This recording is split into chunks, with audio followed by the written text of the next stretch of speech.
আসসালামু আলাইকুম, সবাই কেমন আছেন? বর্তমানে আমরা সাগর পাড়ে একটু ঘোরার জন্য আসলাম, তাই আপনাদের মাঝে একটু ভিডিওটা তুলে ধরার চেষ্টা করতে আছি। সবাই আমার সঙ্গেই থাকুন এবং দেখতে থাকুন সাগর পাড়ের ভিউটা কেমন।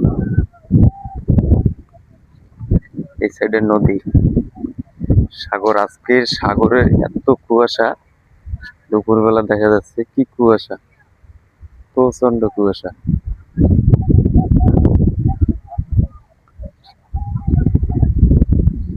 এদিকে একটা খেলার মাঠ আছে।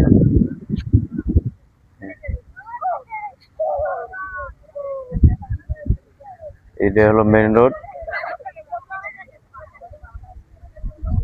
সবাই দিকে ফুটবল খেলাচ্ছে। শুধু ভিউটা দেখেন, ভিউটা কত সুন্দর একটা ভিউ।